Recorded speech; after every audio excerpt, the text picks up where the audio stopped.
Hi everyone, I am Ranjit. Welcome on my YouTube channel Sra IELTS.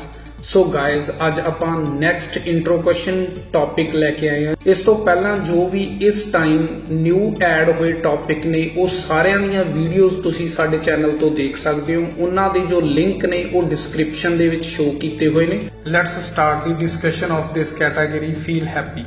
So first question, is there anything that you make feel happy lately? ਕੀ ਕੋਈ ਇਦਾਂ ਦੀ ਚੀਜ਼ ਹੈ ਜੋ ਤੁਹਾਨੂੰ ਬਹੁਤ ਜ਼ਿਆਦਾ ਖੁਸ਼ੀ ਦਿੰਦੀ ਹੈ? Second question, what do you do to stay happy? ਤੁਸੀਂ ਖੁਸ਼ ਰਹਿਣ ਦੇ ਲਈ ਕੀ ਕਰਦੇ ਹੋ? Third question, can you stay happy all the time? ਕੀ ਤੁਸੀਂ ਹਮੇਸ਼ਾ ਖੁਸ਼ ਰਹਿ ਸਕਦੇ ਹੋ? is it important to be happy? ਕੀ ਇਹ ਸਾਡੇ ਲਈ ਬਹੁਤ ਇੰਪੋਰਟੈਂਟ ਹੈ ਖੁਸ਼ ਰਹਿਣਾ? ਸੋ ਇਹ ਜਿਹੜੇ ਕੁਐਸਚਨ ਨੇ ਇਹਨਾਂ ਦੇ ਕੀ ਸੈਂਪਲ ਆਨਸਰ ਨੇ, ਕਿੱਦਾਂ ਆਪਾਂ ਬੈਸਟ ਵੇ ਦੇ ਨਾਲ ਇਹਨਾਂ ਨੂੰ ਐਕਸਪਲੇਨ ਕਰ ਸਕਦੇ ਹਾਂ। ਸੋ ਦੇਖਦੇ ਹਾਂ ਜੀ ਇਹਨਾਂ ਦੇ ਆਨਸਰਸ।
ਹਾਂਜੀ ਗਾਇਜ਼, ਤੁਹਾਨੂੰ ਸਾਡੇ ਇਹ ਐਫਰਟ ਕਿੱਦਾਂ ਦੇ ਲੱਗੇ ਲਾਈਕ ਐਂਡ ਕਮੈਂਟ ਕਰਕੇ ਸਾਨੂੰ ਜਰੂਰ ਦੱਸਿਓ ਤਾਂ ਕਿ ਸਾਨੂੰ ਇਸ ਵੇ ਨਾਲ ਐਪਰੀਸ਼ੀਏਸ਼ਨ ਮਿਲਦੀ ਰਹੇ ਕਿ ਤੁਹਾਡੇ ਲਈ ਅਸੀਂ ਇਦਾਂ ਦੀਆਂ ਹੋਰ ਵਧੀਆ ਵੀਡੀਓਜ਼ ਬਣਾ ਸਕੀਏ ਐਂਡ ਇਸ ਨੂੰ ਆਪਣੇ ਫਰੈਂਡਸ ਦੇ ਵਿੱਚ ਸ਼ੇਅਰ ਕਰਨਾ ਨਾ ਭੁੱਲਿਓ। So thank you so much.